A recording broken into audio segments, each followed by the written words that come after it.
আউযু বিল্লাহি মিনাশ শাইতানির রাজিম। বিসমিল্লাহির রহমানির রহিম। ওয়াল্লাযীনা আমানু ওয়া আমিলুস সালিহাতি সানুদখিলুহুম জান্নাতি তাজরি মিন তাহতিহাল আনহারু খালিদিনা ফিহা আবাদান। সূরা নিসা আয়াত নম্বর 122। আল্লাহ পাক বলেন, আর যারা ঈমান আনে ও সৎ কাজ করে তাহাদেরকে দাখিল করিব জান্নাতে, যাহার পাদদেশে নদী প্রবাহিত, সেখানে তাহারা চিরস্থায়ী হইবে। এই আয়াত দেখিয়ে সজল রোশনের মতো কতিপয় বিভ্রান্ত লোক বলে থাকে যে নামাজ, রোজা, হজ, যাকাত, কলেমা এসব জান্নাতের চাবি নয়। জান্নাতের চাবি হলো ঈমান ও সৎ কাজ। এখন আমাদের যেটা দেখতে হবে সেটা হলো এই ঈমান এবং সৎ কাজ কি। ঈমান এবং সৎ কাজ এইটা কি? ঈমান কি, সৎ কাজ কি? ঈমান হইল আল্লাহর উপর বিশ্বাস করা, আল্লাহর কিতাবের উপরে বিশ্বাস করা, আল্লাহর রসুলের উপরে বিশ্বাস করা, আসমানের ফেরেশতাগণের উপরে বিশ্বাস করা, তাকদীরের উপরে বিশ্বাস করা, আল্লাহ যে কিতাব নাজিল করেছেন তার উপরে বিশ্বাস করা।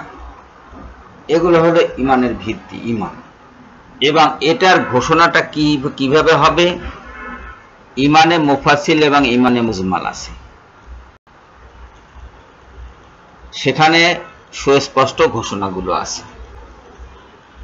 আর আপনি যে ঈমানদার সেটা প্রমাণের জন্য আপনাকে যেটা করতে হবে সেটা হলো কলেমায়ে তাইয়্যিবা পড়তে হবে, লা ইলাহা ইল্লাল্লাহু মুহাম্মাদুর রাসূলুল্লাহ। এটা হলো ঈমানের প্রধান এবং সর্বোত্তম ভিত্তি। যে লা ইলাহা ইল্লাল্লাহু মুহাম্মাদুর রাসূলুল্লাহ পড়ল না, সে ঈমানের দাবি করতে পারবে না। তাহলে ইসলামের যে পাঁচটি ভিত্তি, সেই পাঁচটি ভিত্তির প্রধান ভিত্তি যেটা লা ইলাহা ইল্লাল্লাহু মুহাম্মাদুর রাসূলুল্লাহ, সেটাই ঈমানের ভিতরে আছে। ঈমানের ভিতরে সেটা আছে, এটা বাদ দিয়ে ঈমান নয়। তারপরে হলো আমল। আমল মানে সৎ কাজ যেটা করতে হবে, সেই সৎ কাজটা কি? এই প্রথম যে ভিত্তিটা লা ইলাহা ইল্লাল্লাহু মুহাম্মাদুর রাসূলুল্লাহ, তারপরের যে চারটি কাজ নামাজ, রোজা, হজ ও যাকাত, এর চাইতে বড় সৎ কাজ তো পৃথিবীতে নাই। আছে কি? আপনি অনেক সৎ কাজ করতে পারেন। আপনি মনে করেন 5 মণ স্বর্ণ দান করে দিলেন, এটা সৎ কাজ।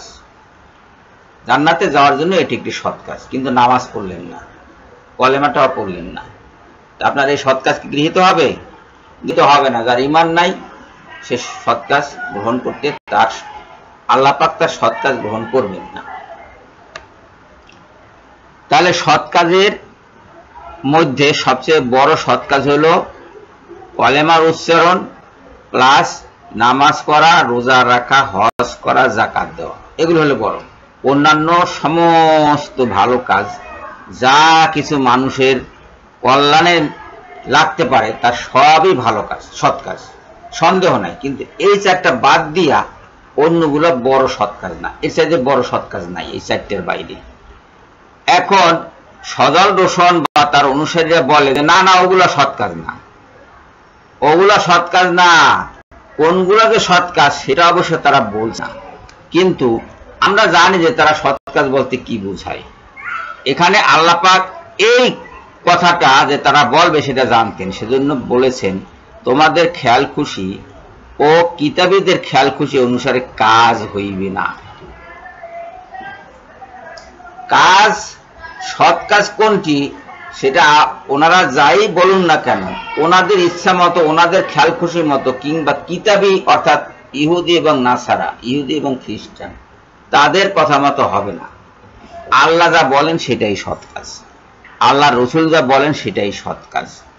আর যদি কেউ মন্দ কাজ করে এর বাইরে যারা নামাজ পরিত্যাগ করলো সে মন্দ কাজ করলো, যে রোজা পরিত্যাগ করলো সে মন্দ কাজ করলো, যে হজ পরিত্যাগ করলো সে মন্দ কাজ করলো, যে কলেমার বিরুদ্ধে কথা বললো সে মন্দ কাজ করলো, যে রসুলের বিরুদ্ধে দাঁড়ালো সে মন্দ কাজ করলো।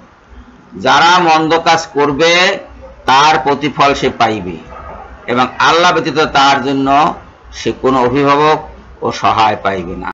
আর যে মন্দ কাজ করে সে তো আল্লাহকে বাদ দিয়েই মন্দ কাজ করে, কাজে আল্লাহ তার সহায় হবে না।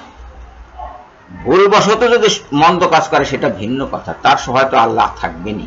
যার ঈমান আছে, যে আল্লাহকে মানে, আল্লাহ অবশ্যই তার সহায়, আল্লাহ অবশ্যই তার অভিভাবক। কিন্তু যে আল্লাহকে মানে না, আল্লাহ রসুলকে মানে না, কোরআনকে মানে না, হাদিসকে মানে না, নামাজ পড়ে না, রোজা রাখে না, কলেমা পড়ে না, হজ করে না বা হজ বিশ্বাস করে না। হজ করার সামর্থ্য সবার নাই, যাকাত দেওয়ার সামর্থ্য সবার নাই, কিন্তু বিশ্বাস থাকতে হবে এগুলোর উপরে, তাহলে সেটা হবে সৎ কাজ। এখন এই সৎ কাজ কোনগুলো সেটা সজল রোশনরা স্বতন্ত্র কথাবার্তা বলে, কিন্তু যে কথাই বলুক না কেন তার মধ্যে সৎ কাজের যে তালিকা আছে সূরা বাকারার 177 নম্বর আয়াতে, সেখানে নামাজ আছে এবং অন্যান্য সৎ কাজ আছে যেগুলো এই কলেমা, নামাজ, রোজা, হজ, যাকাত এগুলো বাদ দিয়ে নয়। কাজেই কেউ যদি বলে জান্নাতে যাওয়ার জন্য আমি এইগুলা বাদ দিয়ে অন্যান্য সৎ কাজ করব তারপরে জান্নাতে যাব, তার জান্নাতে যাওয়ার আশা বাতিল, সে যেতে পারবে না। আল্লাহর ফেরেশতারা চুলের মুঠি ধরে, পায়ের গোড়ালি ধরে টেনে হিসড়ে জাহান্নামে নিয়ে একদম দূরে ছুঁড়ে ফেলে দেবে, একদম জাহান্নামের ভিতরে ছুঁড়ে ফেলে দেবে এবং আল্লাহর তরফ থেকে বলা হবে আস্বাদন করো, তুমি তো খুব প্রভাবশালী লোক, এবার আস্বাদন করো শাস্তি। সবাইকে ধন্যবাদ জানিয়ে এখনকার মতো বিদায় হচ্ছি। আল্লাহ হাফেজ।